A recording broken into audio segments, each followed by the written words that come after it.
Alright. So this is Lois back with the Great Ace Attorney, and we are on episode 3. Oh. 記録を読み返すと、あれは19世紀の終わり、厳しい冬のことだった。事件は霧深い深夜のロンドンの街路をひた走る乗り合い馬車の中で起こった。馬車には被害者と容疑者の両名のみ、複数の人間がその事件を目撃した。一体誰が想像しただろうか。この単純極まりない事件があのような恐ろしい結末を迎えることになろうとは。我が友シャーロック・ホームズはあの事件を振り返ってこう言った。思えばあの事件こそは序曲だったのかもしれないね。忘れがたきあの日本人留学生と演じた長い競争曲の始まりだ。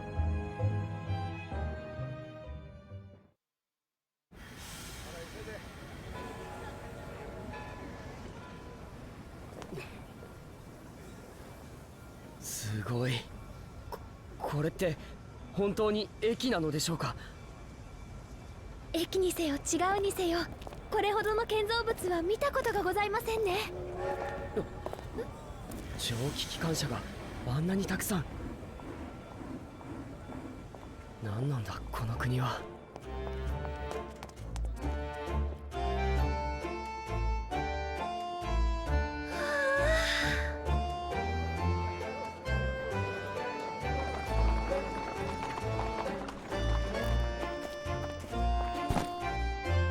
なんだか夢みたいです。これが大英帝国のデータ。どう？あんたたち。はい。乗りなよ。どこへだって連れて行ってやるぜ。それでは官庁街の強盗本院へお願いします。いいとも。あんたたち最近流行りの留学生ってやつかい？そうかい。それなら楽しんでいってくれよな。ようこそ世界の中心、大英帝国の帝都ロンドンへ。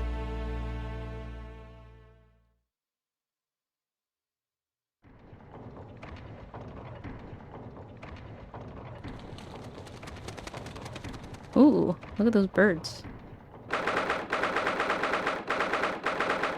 18th February 9:21 a.m. British Supreme Court Lord Chief Justice Office. Okay, is the game volume better, or does it need to be turned up more at all? Please let me know. Thank you.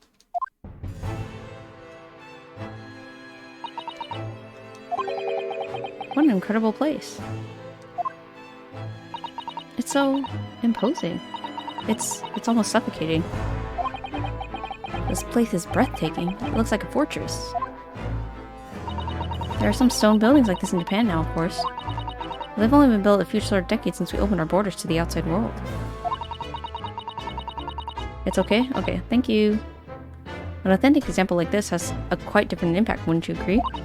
Far cry from the wood and paper most of our buildings are constructed from. It's certainly unfamiliar. But I think there's more differences than just construction materials. What is this place again? This is the Lord Chief Justice's office, Naruhodo-san. This is in the Supreme Court of Great Britain. The Lord Chief Justice. I had instructions to report here at this time, if circumstances were different. We're supposed to let the Lord Chief Justice know that we arrived from Japan. But Kazuma can't. No. So instead, we are here in a different capacity. As envoys to report the news of Kazuma-sama's death. Yes. And having delivered his or her message, an envoy's duty is done. So, we'd have to return to Japan. If we want to remain here in Great Britain, I have to take Kazuma's place as the law student selected for the study tour. Yes, which means you need the requisite qualifications as a lawyer. Which is what I've been studying for. Here in Great Britain, it's the Lord Chief Justice who appoints lawyers. So that's the second reason why you're here. To have you officially recognized as a lawyer. It's the only way that we'll be able to remain here in London. I hope I'm up to scratch. Ah, good morning. Sorry for keeping you. Oh, jeez. Yosuke, oh. Trust you aren't too exhausted after your long voyage from Japan. You seem to be 1 hour, 12 minutes and 47 seconds late. Oh, no, don't mention it. We're never happier than when we're standing around with nothing much to do. How fortunate. So, introductions. I am Male Strongheart, Lord Chief Justice of the British Empire. Ugh, and I feel a little mouse under an elephant's foot. Come on, Mr. Naruhodo, don't be a mouse. Oh, It's an honor to meet you, Lord Chief Justice Strongheart. I'm Ryunosuke Naruhodo from the Empire of Japan. Well, Mr. Naruhodo. Welcome to London, the capital of a glorious British Empire. Ah, yes, thank you.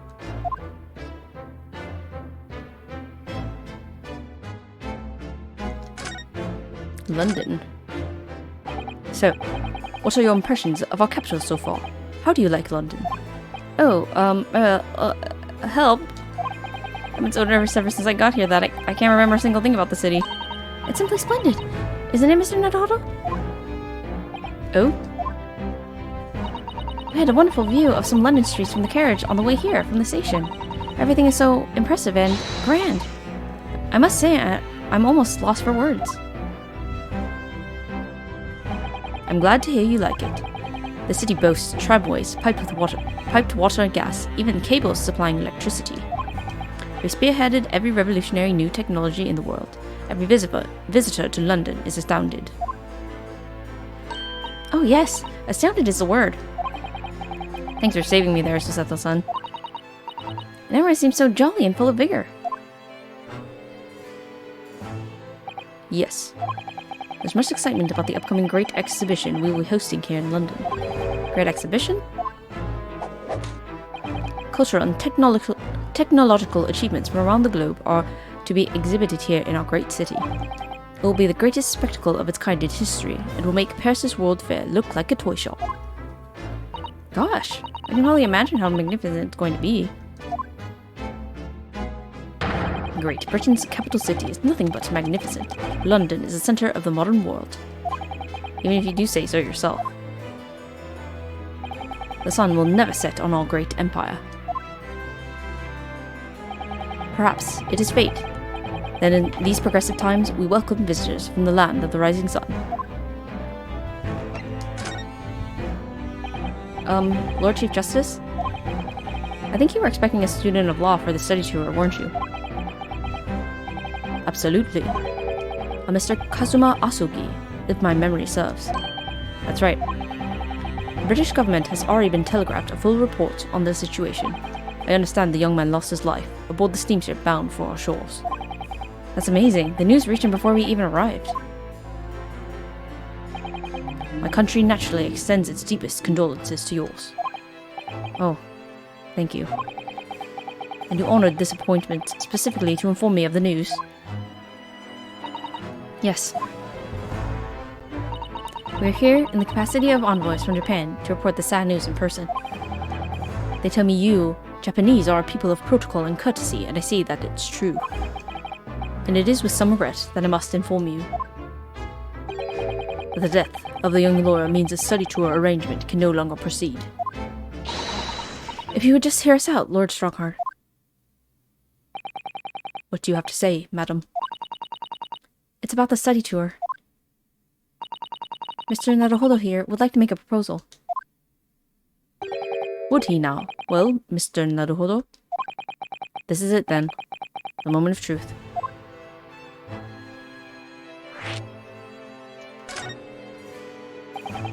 The thing is, Lord Strongheart, I was wondering if perhaps you would consider allowing the study tour to go ahead. Don't misunderstand me. Britain would ideally like to see the tour go ahead. Without a lawyer from your country, there's nothing to be done. Well, in that case, what if there was someone else? Another lawyer from Japan, I mean. Is there something I don't know? Only a single lawyer was invited to Great Britain from your country. That was Mr. Asuki, at least. That is what I've been led to understand. Well, the thing is, this really isn't going well at all. I just can't seem to find the right words to say to this man. Mr. Naruhodo. I can ruin things here if I'm not careful. What am I going to say? If there's someone else here from Japan who could be described as a lawyer, it's...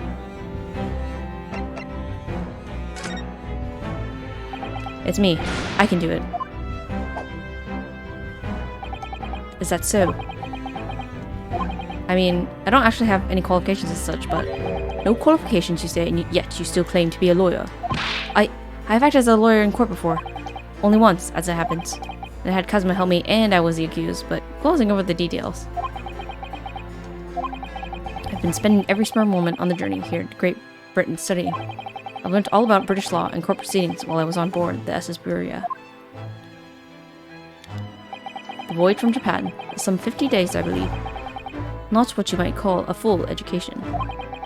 To become a qualified lawyer here in Britain, not only do you need a university degree in law, you must also complete several years of training. I realize it's far too short a period of time, but I can't just go back to Japan. Kazuma, Mr. Asugi's journey has only just begun.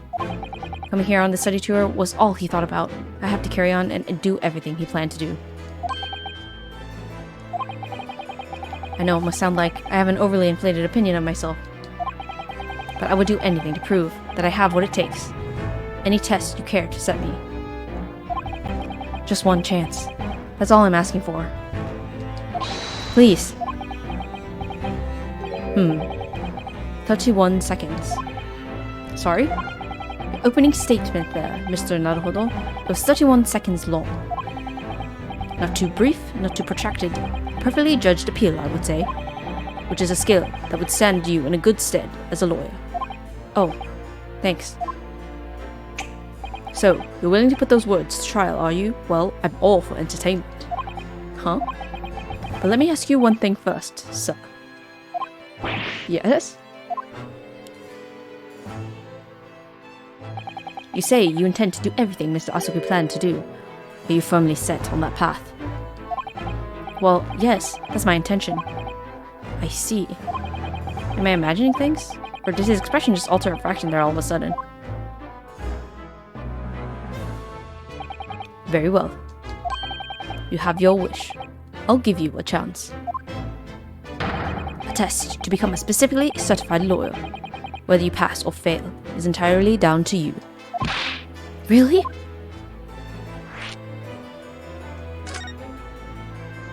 So, what form will the test take exactly?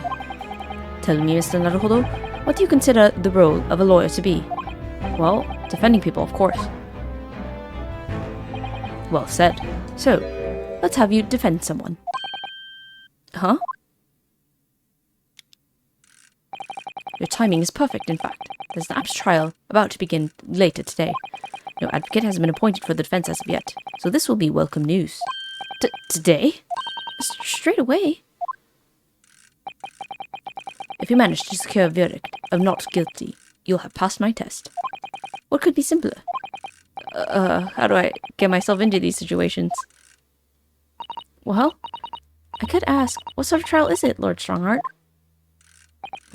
Yes, good question. Ah, I remember. It's a murder trial. A murder? An extremely simple case, I understand. You really can't lose. That's easy to say. But I should mention, just in case, if the defendant is found guilty, he will, of course, be sentenced to capital punishment. Capital punishment? He'll be put to death? Here in Great Britain, murderers are sent to the gallows without exception. Presumably, you've read that much in your short sea-based introduction to British law. We can't possibly agree to such a test. We would be toying with a man's life. I am the Lord Chief Justice, and I've decided it's acceptable. But you can't do that, can you? There's no need to overcomplicate this. All you have to do is ensure that you don't lose. So the defendant may live or die, depending on how well I perform in court. If I lose, he'll be hanged. Mr. Naruhodo, you've come to me claiming to be a lawyer. If you want me to take you seriously, you'll need to prove you're willing to do a lawyer's job. And you say you intend to see through the will of your compatriot, Mr. Asoki. I would like to understand just how far you're willing to go in order to make that happen. He's testing my resolve. What's the matter? You've fallen silent. I'm sorry, but time is pressing. The trial begins shortly. I need an answer from you now. What's it to be? What do I say? Do I agree to this absurd test? Oh, I can do it. Alright then. If I have to give you a decision now... What? I can't do it. I can't get the words out.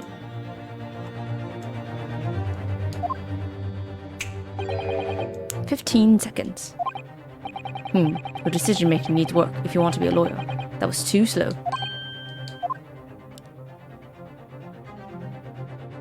So, it's as I suspected, is it? Sorry? You have noble intentions, but lack the resolve to see them through. The test is cancelled. Thank you for stopping by. Go and acquire your ticket for your passage to the east tomorrow. This conversation is over." Yes, Lord Strongheart. Thank you for offering me a chance. No! Mr. Naruhodo. I'm sorry, Mrs. Sato, but what could I do? It's alright, I understand. You do? It's not an easy decision to choose whether to defend a man in these circumstances, but resolve has absolutely nothing to do with it. What are you trying to say, madam? I think what Miss Susato means is that no matter how badly I'd like to be recognized as a lawyer and stay here in Great Britain, to risk another man's life by treating his one and only chance at a trial so trivially would be utterly unforgivable, and I feel exactly the same way. I'm sure the defendant won't see this trial as a test, some kind of experiment.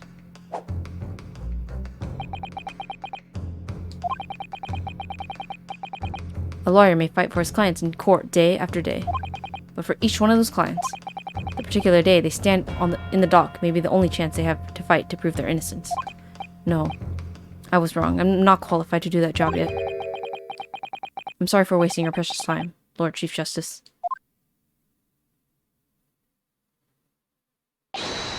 Wait, Mr. Naruhodo. Uh-oh. Was there something else? It's approximately 20 minutes by carriage to the Old Bailey from here. If you leave immediately, you should still be there in time. But I just said that... I was quite serious in what I told you. The defendant in this case has literally no one to advocate for him. What? At this point, he can't hope to find someone to represent him. The trial will begin without a defense. And if that happens, there's only one possible outcome. He will receive the most severe sentence the judge can pass down. But that's awful. But that is the truth. Why does it have to be like this? Please don't expect an answer to every question. The cold, hard truth of the matter is that there is only one person now with a chance to save this man from a very miserable end. And that is you. I'm really his only hope? So, what do you say now, madam? Me? What do you mean, Lord Strongheart? You said it wasn't an easy decision to choose whether to defend a man in these circumstances, and I agree. But in my estimation, it is purely and simply a matter of resolve. Oh. Our time is up here. I have a meeting to attend. I must leave in 2 minutes and 16 seconds. So, venture into our great city and enjoy yourselves.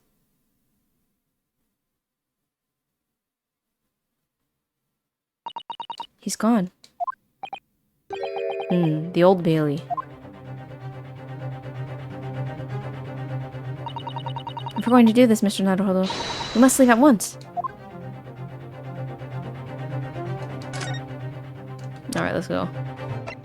Let's heck and go. The office of the Lord Chief Justice Strongheart in the Britain's great capital city, London. Its grandstone architecture and the echoey tick of the vast cogwheels lended an air of authority. The Old Bailey. London's highest criminal court with an illustrious past, the Old Bailey. This is where I aim to take my test and prove my worthiness as a lawyer. If we hurry and catch a cab, we may just make it to the courthouse on time.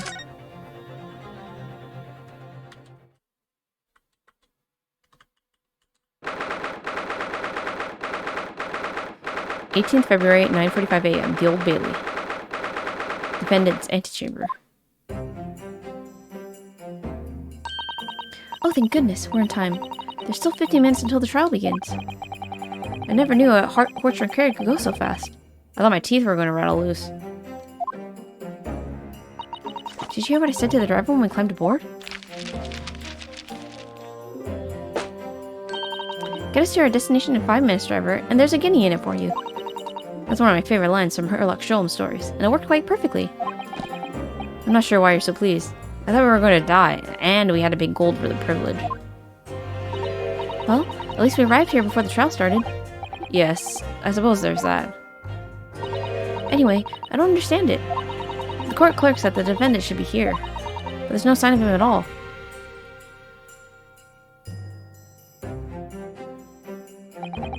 So this is the Old Bailey. Even this room for defendants to wait is grand. Are you alright, Mr. Naruto? I'm feeling tense, that's all. The place gave me the same sense of foreboding that I remember from the Supreme Court in Japan. An impressive air. Almost as if the building itself was going to crush whoever is about to be sentenced. Feels like only yesterday that I was the one about to be crushed. Yes. Whoever the man you're to defend is, I imagine he's feeling very alone at this moment. Top of the morning to you, madam, sir. Is this Irish? I don't know if I can do an Irish accent. What are you doing follow me here? Things are fairly desperate, are they? Sorry? I don't know if I can do an Irish accent. No. That's like one of the accents I can't even decently attempt. Would you look at those expressionless faces? From the east, are yous? We're from Japan, yes. Ah, Japan, is it? Right. Say no more. So, how much do yous need? No, we're just here because... No need to explain, fella. I've been here myself, so I have. No place to go, nothing to eat, barely a penny to your name, and all while in a strange, faraway land. Well, actually, we haven't found a place to stay yet, no. 'Tis grand, 'tis grand. Let me start by giving you 1,000 guineas. Say nothing now. 1,000 guineas? Please, Mr. Sato, you don't have to shout. 1,000 guineas is...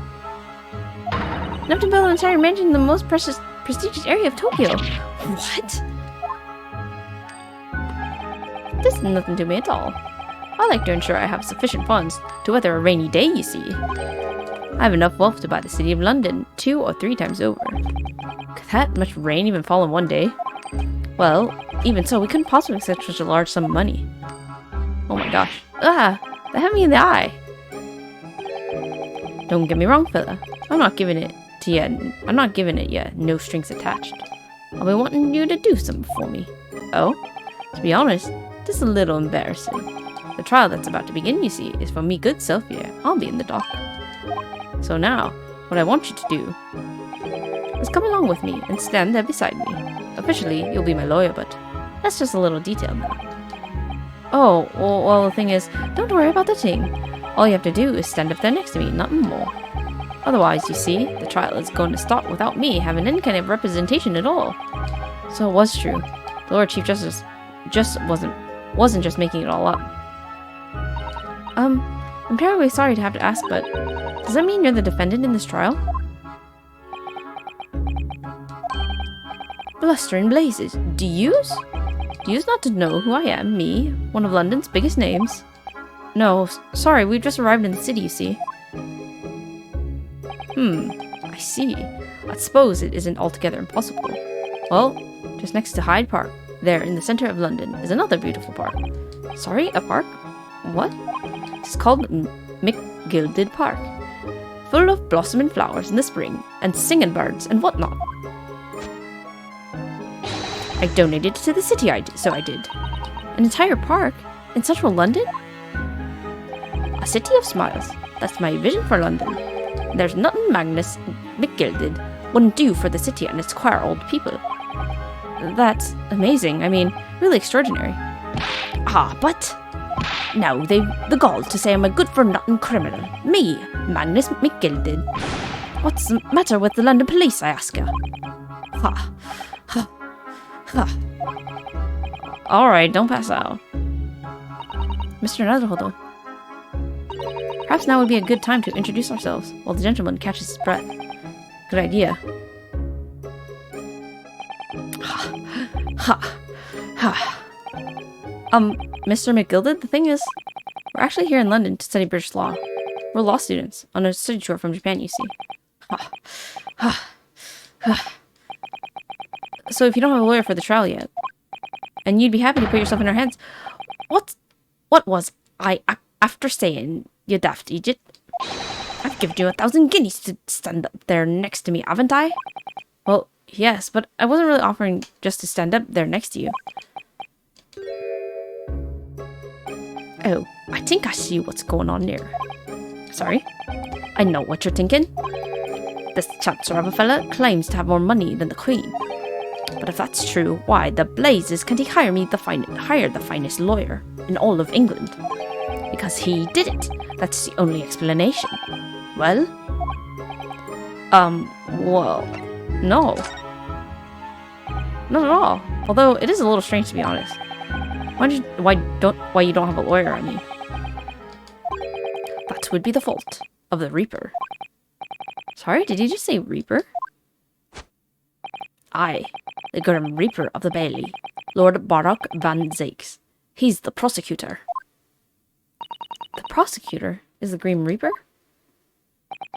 When Van Zakes stands for the prosecution, they call the accused his sacrificial lambs. And to this day, in every single trial in which he's been the prosecutor, the accused has been damned. What? So it's reached the desperate situation where there's no one willing to stand in defense against the fella at all. You could say he's a living legend of the Old Bailey. Goodness, Lord Barak van Zakes. Van Zakes? He must be an exceptionally talented prosecutor then. Talented isn't the word you're looking for, madam. It's cursed. Cursed? What on earth? The defendant is summoned, and his counsel. Please make your way to the courtroom. The trial is about to begin. His counsel? That would be me. Oh, this time. Well then, fella, don't let me down. But I don't know anything about the case. You haven't told me what happened. Until you showed your face here. I'd made up my mind, so I had. Sorry? I decided I'd have to defend myself in there. How would that have worked? But then you made his appearance, a student of law, wouldn't you know? 'Tis no accident, I can assure you of that. 'Tis fate. So don't get cold feet now, please.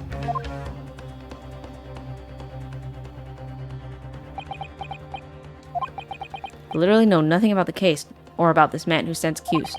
In fact, the only thing I do know is that I can't just turn my back on him.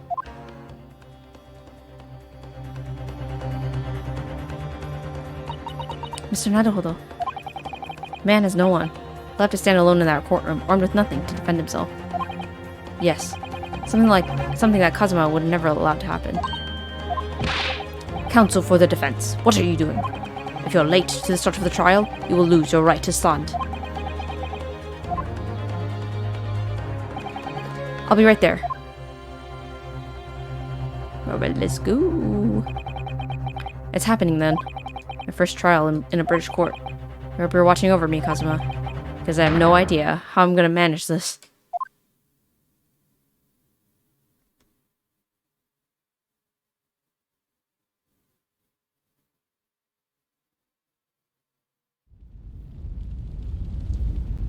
Oh, the fire. 18th February, 10 a.m. The Old Bailey courtroom. Oh, look at those guys. So this is the highest court in Great Britain. The Old Bailey. The centuries of history in this place is palpable, isn't it? It's so different from the Supreme Court in Japan. It feels both imposing and serene at the same time. The atmosphere almost makes words redundant. Whatever the country, determining a person's guilt or innocence is always a solemn affair. May I say something, Mr. Naruhodo? Oh, yes, what? Your eyes look ready to pop out of your head again. I know, but I just can't help it. Oh my gosh, it's a vampire. And Santa Claus. In the name of Her Majesty the Queen, I hereby declare this court to be in session. We are here today to determine the guilt or innocence of Mr. Magnus McGilded. Now I call upon the counsels for the prosecution and the defense to declare their willingness to proceed. The prosecution is fully prepared. That must be the Reaper of the Bailey. He really does look fully prepared to dispatch his next born victim to the underworld. Counsel for the defense. You appear to be Eastern. Do you speak English? Huh?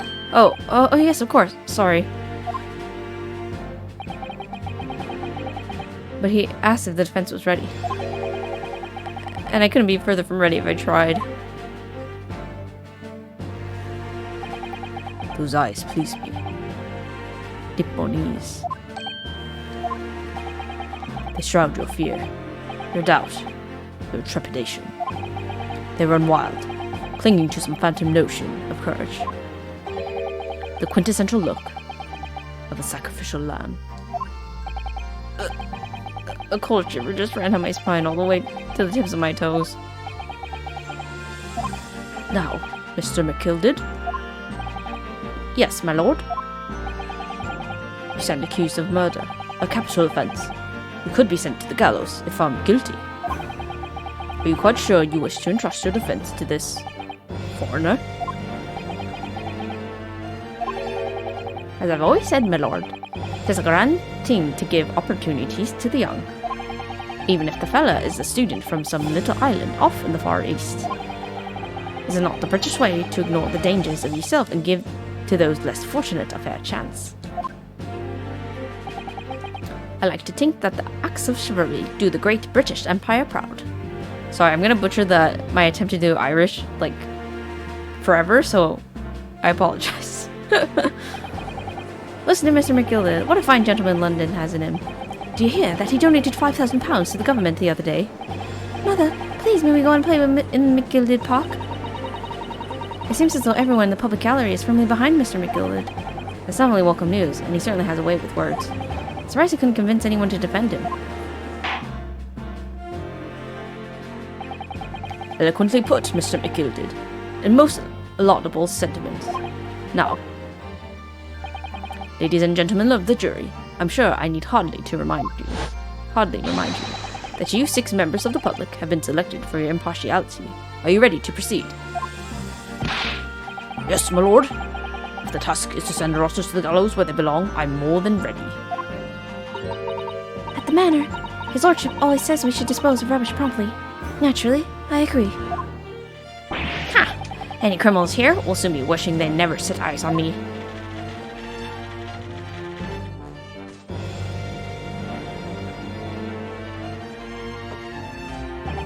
I feel a chill. Oh, don't mind me, my dears. I'll just be getting on with my knitting. Must finish those mitts for my grandson. Ah, Mr. Naruto, those people are... The jury, yes. That's something we don't have in Japan yet. That's right. I've only ever read about it. But here in Great Britain, the court's final verdict depends on the opinions of these 6 jurors. The judges pass his sentence according to the law, but the jurors must determine guilt based on common sense. So the defendant is ultimately judged from 2 completely different points of view. But how exactly do the jurors give their verdict? That, I don't know, but I'm sure it will become clear as the trial progresses. Yes. Prosecutor Van Zieks. My lord, it's been a number of years since we've seen you here in the courtroom. I thought you'd renounce your fame. I'm known as the Reaper of the Bailey, my lord. Infamy rather than fame, I would say. But yes, 5 years have passed since I last spread my wings in this capacity. So, what brings you back? Is there some change of circumstance of which the court should be aware?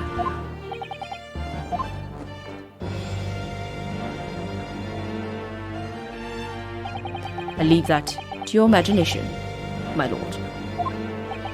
So the Reaper has been out of action for 5 years. Why did he have to choose today of all days to make a comeback? Don't lose heart, Mr. Naruhodo. As you wish, Sheila. The court nevertheless welcomes your return. Now then, opening statements, I think. A summary of the case, if you please. Certainly, my lord. As your lordship is aware, this is a case of overwhelming simplicity. Must be the only ones in here who aren't aware. The incident took place in the late evening, 3 days past. The hour was some minutes after 10. The victim was a maker of building bricks, known in the community as thrice-fired mason. Sorry, thrice? He was a very accomplished craftsman. The bricks he fired were said to be almost indestructible. Oh, dang. The victim's corpse was discovered in an omnibus in service on the streets of London at the time. A dagger that had been thrust into the victim's abdomen is believed to be the ultimate cause of death. Here is the autopsy report from the investigating medical officer at Scotland Yard. Thank you, counsel. I shall accept that and the photograph as evidence. Autopsy report. A report prepared by the Scotland Yard coroner. It gives the cause of death as internal hemorrhaging as a result of a single stab wound to the abdomen. Crime scene photograph. A photograph of the victim taken on the omnibus. The knife in his abdomen is clearly visible, but his face is partly obscured from view by an odd crooked hat. And one further item of evidence. The prosecution wishes to submit these as well. And these are? Good lord.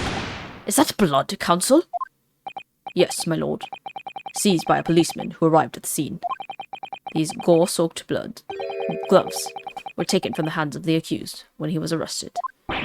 What? Mr. McGilded's gloves had blood on them?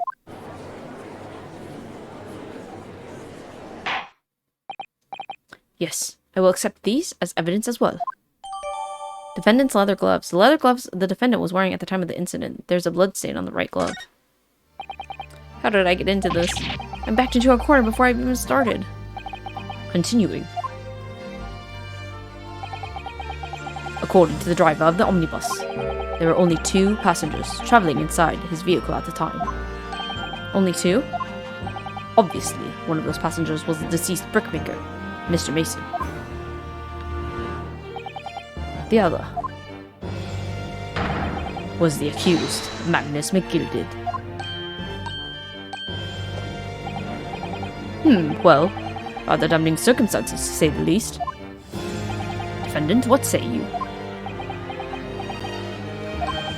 Well, of course, I've no recollection of such a thing. Mr. McGilded, to be sure, I rode the omnibus that evening, but whenever I'm in a carriage, I'm taken with a fierce tiredness and I always succumb to it. Are you claiming to have been asleep? 'Tis the notion of the carriage, my lord. Littleton, so it is, and when I opened my eyes again, 'twas a desperate sight before me, the body of a man I've never laid eyes on before me in me life. Now I ask yous, what good-hearted soul wouldn't rush to help a fella bleeding from his stomach? I wasn't about to start worrying about me gloves now, was I? I reached out to give the man a hand. So the blood got on his gloves then after the man had been killed. Unfortunately, that statement of the driver's is only the beginning. What? That's not all of it? There are multiple witnesses to the precise moment at which the brickmaker was fatally stabbed.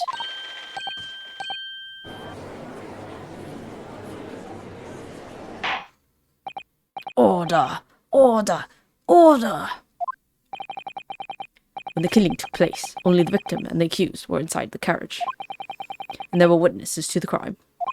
This is not just a case of compelling evidence. It's the nail in the coffin for the accused. Thank you, counsel. The circumstances of the crime have been made quite clear. I think we will hear testimony from these witnesses first of all. Your wish is my command. Bailiff, bring the witnesses in at once. Oh, he is very cold. They all got top hats. I guess that was the fashion back then, probably. Witnesses, your names and occupations. My name is, well, everyone calls me Pepple. I drive an omnibus in the East End. Bruce Fairplay. I'm a banker in the city. My name's First. Lady First. I make hats for gents. Let us begin by confirming the facts. 3 days ago, at a short time after 10 o'clock in the evening, all of you present in the stand were in an omnibus and witness to the aforementioned incident. Is that correct? Yes, sir. Quite right. Yes, sir, that's right, sir. Very well then, let's proceed to your formal testimonies, please. Each of you will tell the court precisely what you saw.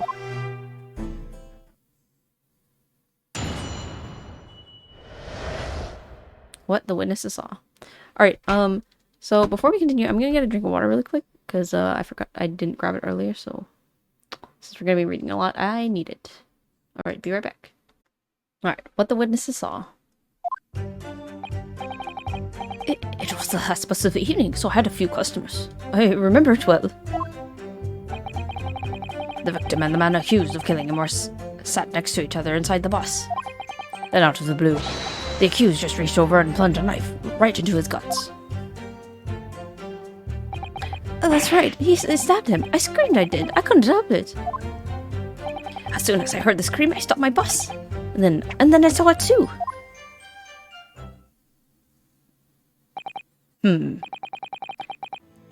Unambiguous testimony, I must say.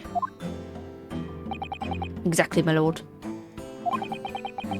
These men witnessed the incident in the omnibus with their own eyes. I'd like to ask a question, if I may. Yes, counsel? Well, this testimony makes absolutely no sense to me whatsoever. Why not? Well, the incident took place inside a moving carriage, didn't it? As has been clearly stated from the outset, yes. Well, in that case, how could those two witnesses have supposedly seen what had happened? There's no way they could have seen the inside of a moving carriage.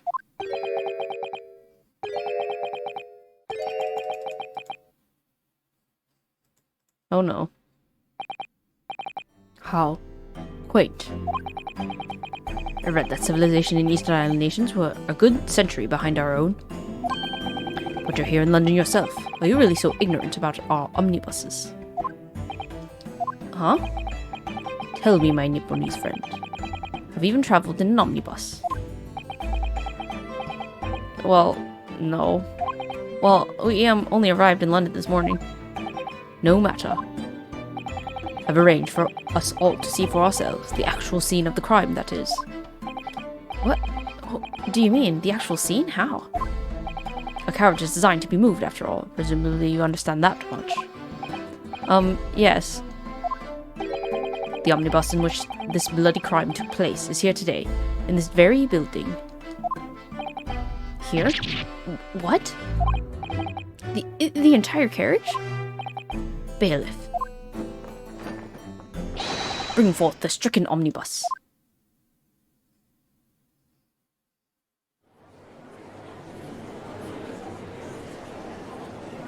Oh, literally the whole thing. So that's the omnibus. The omnibus. I can't believe they could bring something so enormous in here. Great Britain's courtrooms are amazing. As you can see, the omnibus is pulled by 2 horses. Oh, excuse me. And can carry up to 8 passengers.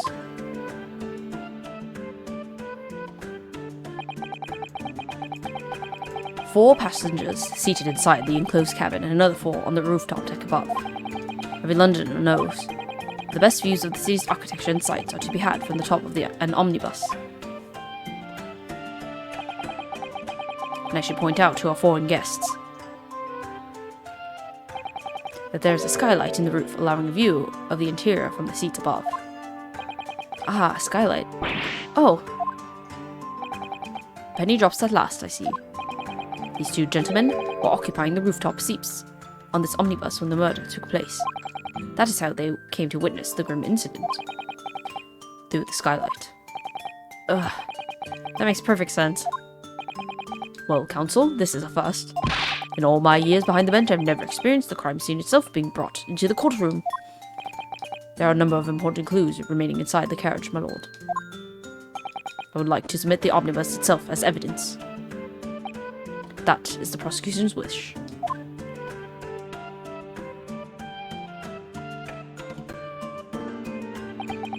Very well. I see no reason why not.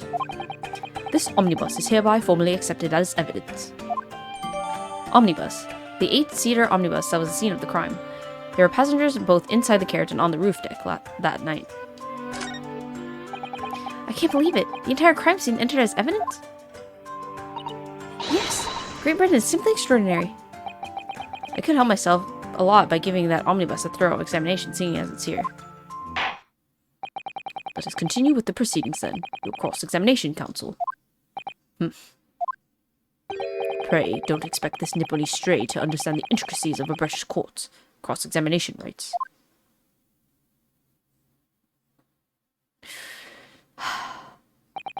Alright. My first cross-examination in a British court. Focus, Ryunosuke. Focus!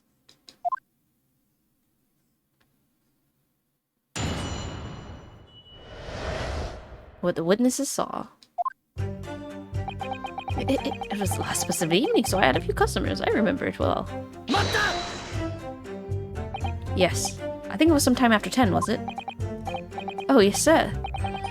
That's alright, sir. Yes, episode code. It was, freezing, in fact. So you can look around, check all their expressions. Okay, none of them look nervous here.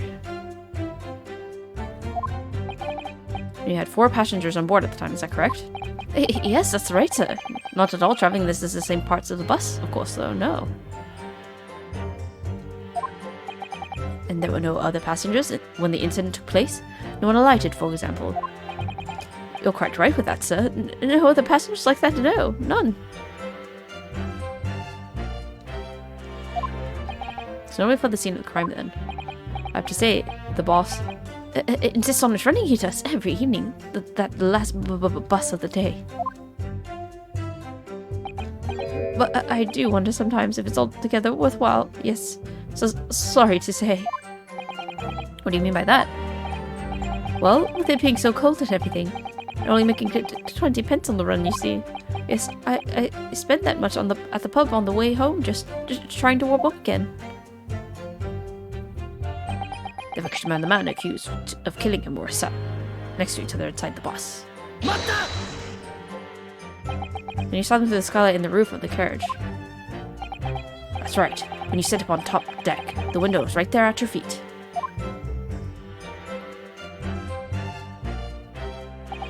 There was a lamp on the side, so I had a pretty good view. The 2 of them were wearing hats, and I couldn't exactly make out their faces. But there's not a shred of doubt in my mind that it was Mr. McGilden. How can you be so sure? Well, how can I put it politely? McGild is a gentleman of rather small stature. I couldn't have mistaken him for anyone else. Let's not forget that when the vehicle came to a halt, the only people inside the enclosed cabin were the deceased Mr. Mason and Mr. McGilden. There's no room for doubt here. I really wish there was. And out of the blue, the accused just reached over and plunged a knife right into his guts. I actually saw the exact moment it happened. Didn't I already testify to that?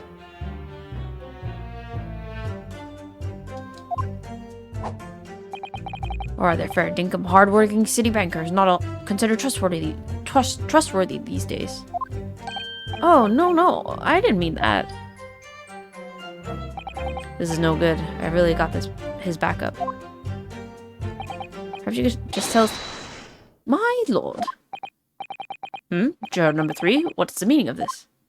My mind is made up, my lord. Completely and utterly made up. Made up about what? I don't like the stinking rich. Never have. They're always up to something or other that they shouldn't be. Every one of them. And that little leprechaun of a man is no exception. Well, he can't fool me. Oh no! That's bad. There's no point in wasting time listening to any more of this. That's my opinion on the matter, anyway. That is precisely what I was about to say. Oh no. No, don't do it. As the foreman of the jury, it's my duty to set a good example to my fellow jurors. No. What the? What's happening here? Let me see. Ah, yes, it seems that's how the members of the jury give their verdicts. With fire? Apparently, yes. White for innocent and black for guilty. As the 6 members of the jury make up their minds about the case, one by one, they will cast a ball of fire into the great scales of justice, as we saw a moment ago. So if those enormous scales fall completely to the black side, does that mean... Let's do our very best to make sure that doesn't happen. Now I'm even more worried than I was before. Very well. The court acknowledges the change in the jury's stance. Counsel for the defense, please continue with your cross-examination. This is a nightmare. Okay. That's right. You stabbed him. I screamed at it. I couldn't help it. He stabbed him, you say, and you were sitting up on the roof deck, were you? Yes, that's right, sir. I was up on the roof seats. I remember seeing the little gent sitting next to the fellow that was stabbed. First, I'd been thinking about the new hat design you see, so I was just gazing absent-mindedly around. Nothing interesting here. But then I happened to look down through the skylight. It was sticking right from out of his belly. That huge great knife.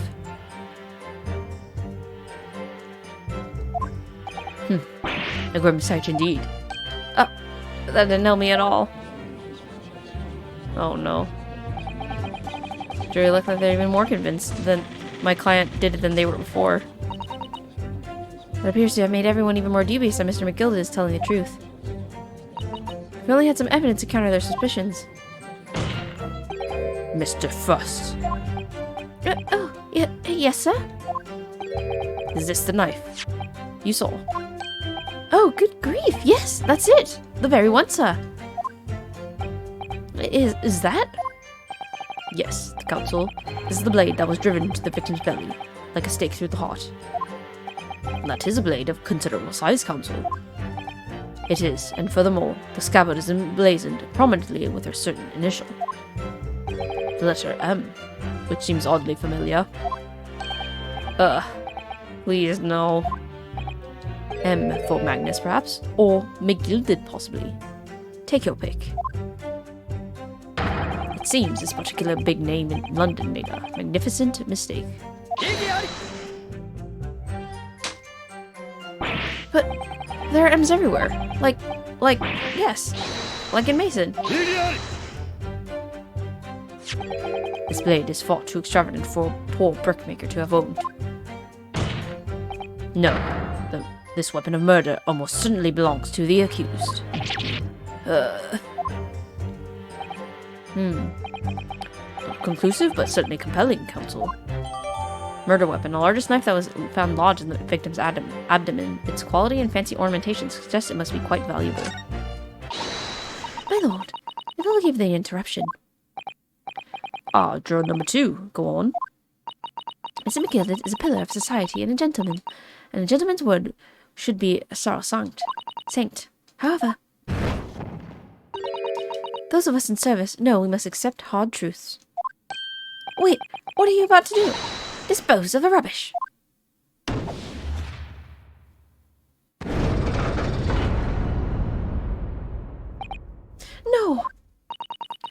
don't wish to cause offense, but I do like to eradicate all traces of filth and grime. Oh no. I have painstakingly typed every word uttered here today and cross-referenced all the facts. As such, I am now in a position to draw only the logical conclusion. Oh no. This is terrible. Not again. That's 4 out of 6 jury members who propose a guilty verdict. There are only 2 left. We've had it.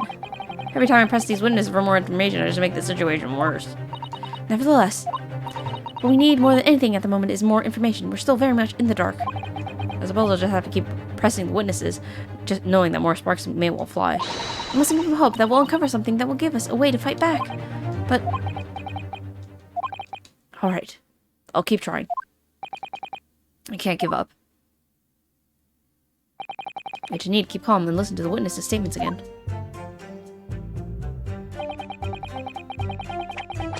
As soon as I heard the scream, I stopped my bus, and then I saw it too. Oops, I didn't mean to press next on there.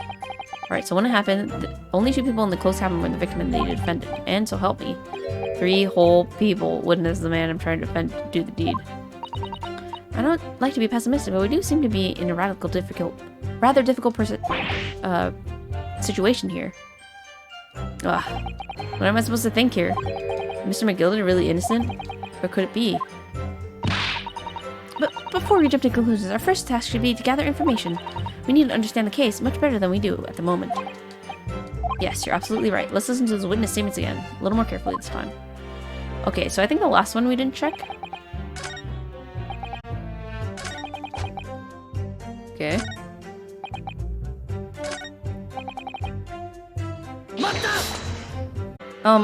What exactly did you see?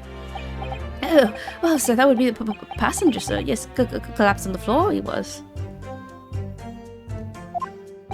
And by the passenger, obviously you are referring to the victim, Mr. Mason, the brickmaker. And then the other passenger that had a knife in his hand, like this. By the other passenger, you obviously are referring to the accused, Mr. Magnus McGilden.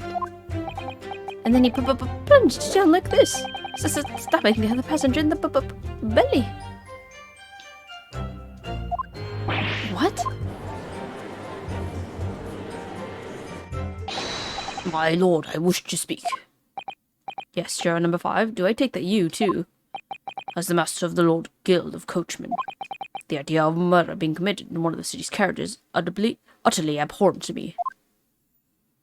It would be right to make a decision before hearing all the facts, though, as I said to myself. But I've heard enough now. The horse has bolted, as they say. No, please just keep an open mind a little. Gee up now, Silver Blaze. The finish is in sight. Holy moly. Well, this is bad. Beppo is a long-standing member of the guild, and I trust what the man says. Oh, thank you, sir. You're too kind, sir. This is too unkind, sir. Which now means the 5 jurors agree to condemn this man. Old lady, please.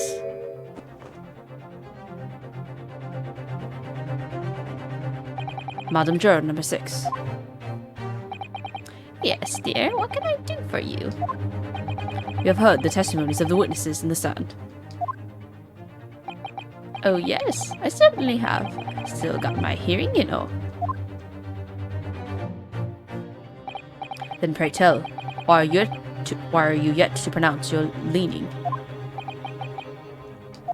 Well, dear, the thing is, I'm a creature of habit, me. I always go around at the park this time of day and sit on a nice bench and get on with my knitting. There's a lovely little park just near where I live. McGilded Park, it's called. The gentleman donated it to the city, you know, to put a smile on the Londoners' faces, he said. I can't imagine such a fine young gentleman would have it in him to take another man's life. He's always doing wonderful things for the city. That's right, a man like that wouldn't stab anyone, surely. Mother, may we go to McGilded Public Library later and borrow some more books? How many Londoners live with their heads in the clouds? Do you people not know what kind of a man Magnus McGilded really is? What kind of a man is he? The philanthropist, Magnus McGilded, has enough wealth to purchase the entire city he claims to value so highly. But where did all that wealth come from? Your client is a Shylock, sir, and one with the very darkest of souls. What? Stone the crows. McGilded lends money at extraordinary rates of interest so his victims have no hope of repaying him. When they default, he takes possession of everything they own. He is a vulture that preys on the weak. I've never heard any mention of that before. Your faculties haven't deserted you, I'm sure, madam. So has this thought not crossed your mind? Would a man wealthy enough to buy London in its entirety not have a carriage of his own? What possible reason could this man have had to make use of a public omnibus service? You're not saying that... The victim, a poor brickmaker, had next to nothing to his name, save considerable financial liability. It will come as no surprise that his creditor was the accused, Magnus McGilded. But let it also be known that the very day Mr. Mason was killed was the final repayment date for his debts. Good gracious! The brickmaker was destitute, he had lost his house, he had not a shilling with which to repay his debts, and in the end, the pitiful soul had the very last thing he owned taken from him, his life. By the merciless philanthropist pretender, Magnus McGilded. I don't believe it. If I might add something briefly. Miss Susato? You claimed that the victim had been lent money by Mr. McGilded. But where's the evidence you support your claim?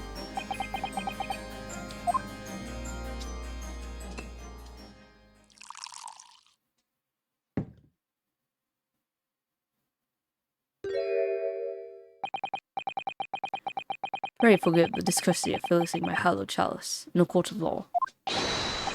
Aha, there it is, Lord Van Zeek's hallowed chalice. How can this be considered acceptable? But I find myself in an unexpectedly good humor.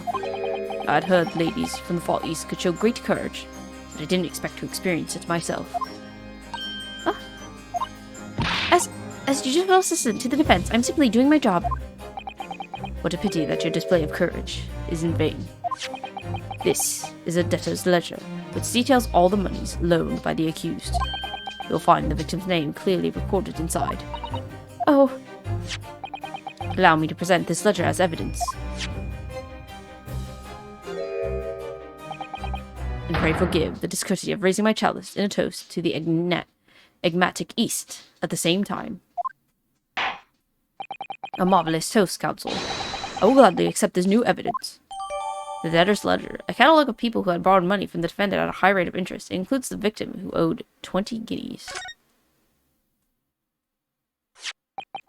Ah, yes, 20 guineas. The victim owed a considerable sum. And the accused made quite certain he had ample recompense. Well, it would seem I've had the wool pulled over my eyes. Regrettably, madam, this is the modus operandi of the accused. And it's such a pretty little park, too. What a scoundrel. No. Still. Ah! Maybe it's all for the best. Oh, wait a minute. I don't stand for nonsense. Oof.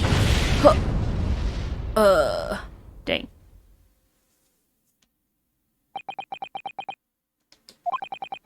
That was it. Last year's decision.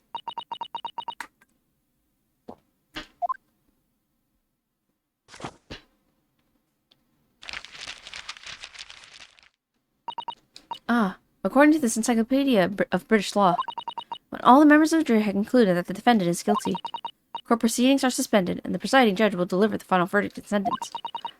That's what it says here. The final verdict. It's over then. Oh. There's a footnote, though.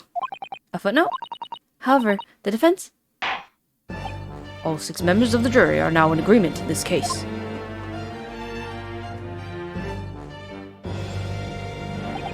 Allow me to convey my respect for your swift and righteous decision. According to the laws of this country, I will now conclude the trial by delivering my final verdict. I trust there are no objections. Objection! Objection! Just tell me one thing. Oh, yes? You were in the middle of saying something before. The footnote in your Encyclopedia of British Law. However, the defense.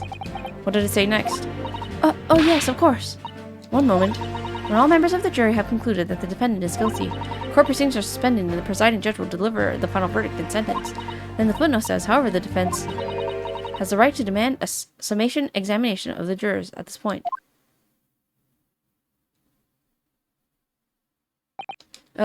Summation examination? A summation examination. From which century has that tome you have there been resurrected? Judging from the binding, I would say the book is at least 50 years old. Any modern text on British law wouldn't even give such an antiquated procedure a mention. It's a relic, long forgotten, and certainly no longer practiced. So you're out of luck. Oh. What even is it, Mr. Sato? The so-called summation examination. Oh, one moment and I'll read about it.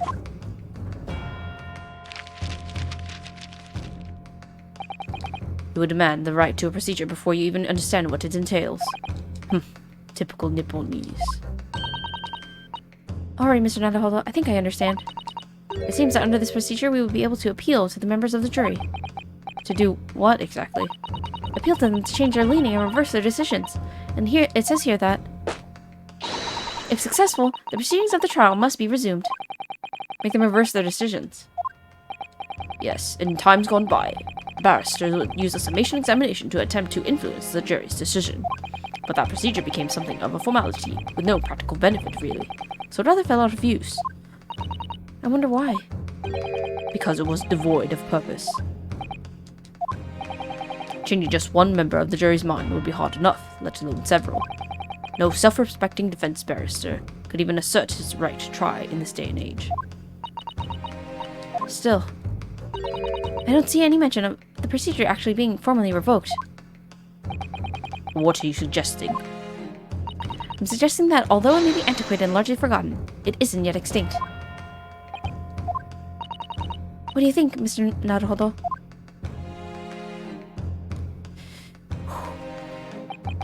A summation examination.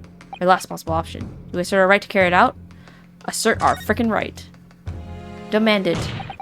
The defense wishes to assert its right to summation examination, my lord. London is the capital city of the most powerful nation on earth. We have a duty to the world to exemplify the very highest standards of judicial procedure. Summation examinations are an embarrassment. It should remain buried. But if it's alright, it's alright. I believe it could prove vital in this trial. The defense petition is perfectly valid. The court will proceed with the summation examination. This is madness. Foreman, are you and the remainder of the jury ready? Huh? Well, I'm not, there was no mention of this in the letter I received, you see, so... All members of the jury will be asked to explain on what grounds they have reached the decision. On what grounds? You must all justify your decisions and explain why you believe the defendant to be guilty. Oh, well, my lord, you're rather putting us on the spot. This is most irregular. No mention was made of this before. I don't really hold all this justifying lark. That seems to have thrown the jurors off. It seems none of them have experienced this before. Alright then, summation examination. The defense procedure no practicing lawyer has ever attempted for years, is it? Well, just maybe. It might be the opportunity we've been looking for, to turn this trial around. So be it then, ladies and gentlemen of the jury, the court hereby calls upon you. You state the grounds on which you find the defendant, Magnus McGilded, guilty of this most serious crime.